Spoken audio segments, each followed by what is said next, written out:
Hey everyone, it's Richard Metal Fan here, bringing you guys an old school album review, and we're going to be looking into this album's 45th anniversary, and it's a classic, or one of the best albums of all time in the whole progressive music scene, or in history. And as you can see below the title, we're going to be talking about the masterpiece known as 2112 by Rush, the band's fourth album, released in 1976. Well, it does there's like two different sources to say when this album was released. I heard one source said it was released on April Fool's Day of 1976, and others say it was released in March. I don't really know for sure, but this year is the 45th anniversary, so we're going to be talking about this fucking album. This, of course, follows up their previous album, Caress and Steel. And I heard around that time the band had a little bit of problems. I heard one of their labels at the time and considered like dropping them. And I heard like from their previous album, Caress and Steel, some of their fans were kind of like disappointed from playing the songs from Caress and Steel. And then there was, I don't know, and then there was like the progressive rock theme songs with like lengthy these song structures, and just the complexity stuff was hard to receive airplay. And I don't know, and then there was like part of their label at the time considered dropping them, and then their manager actually talked to the band and just regained confidence, and they thought about and really just motivated them, and just really thought awesome things about the new ideas that would be for 2112. And I think that Mercury actually approved to it, and of course, and then they dropped, in my opinion, they're one of their best masterpieces, 2112, which I think is a great album, like perfect. Like a lot of people do consider this to be one of the best, if not the best Rush album. I do kind of agree. It's a masterpiece from start to finish. Like everything, just like the one thing to note is just the production. Production wise, it's amazing. Just like all three band members at the time were just on fire and just really just showcased what they can do. We'll just start with the almighty Geddy Lee. Like I love his voice. Like he hits notes that my nuts won't even reach. Like I don't even know how he does it.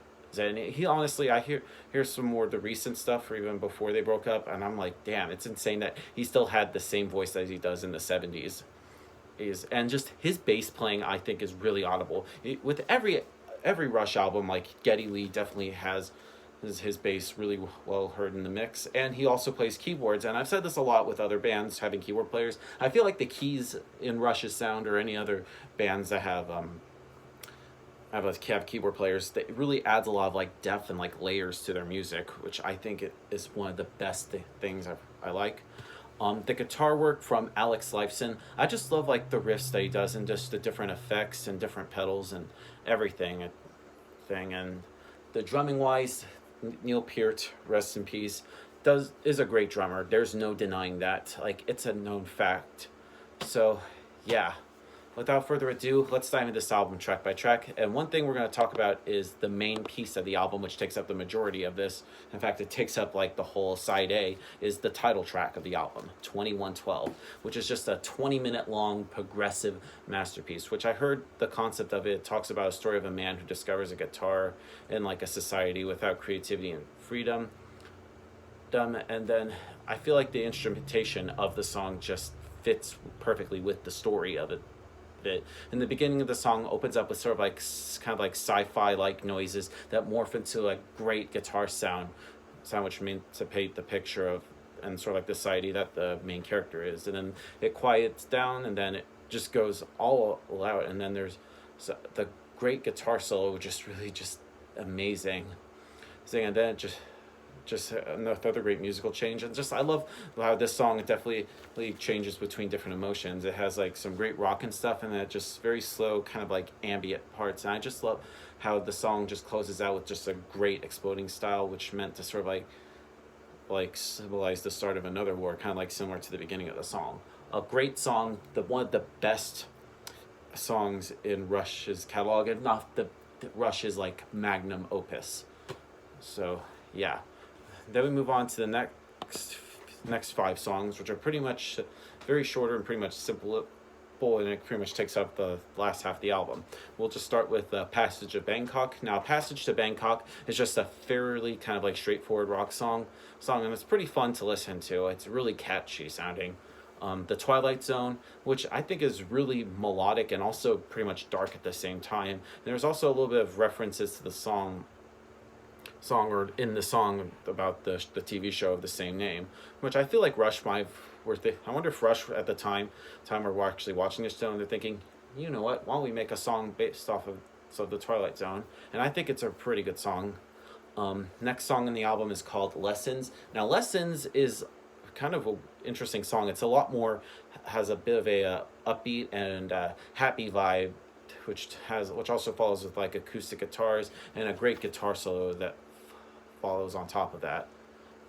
Then we get to Tears, and I think Tears is really showcases what Geddy Lee's vocal range can do, which he sings in like a really high register, and you would think you would want to reach up there without having your voice all fucked up. And then everything closes with Something for Nothing, which closes the album on a great note with a great lyric like, you don't get something for nothing, you can't have freedom for free. And I think it's a pretty good song and a really great message for this Something for Nothing. Now overall, 2112 by Rush is a masterpiece in progressive rock or progressive metal. And if you haven't heard this album, what are you doing with your life? You need to listen to this fucking album. You will not be disappointed. So yep, that's my review of Rush's 2112, guys. If I were to give this album a score, I'm going to give this a solid 10 out of 10. It's a perfect album. One of their best albums, if not the best Rush album.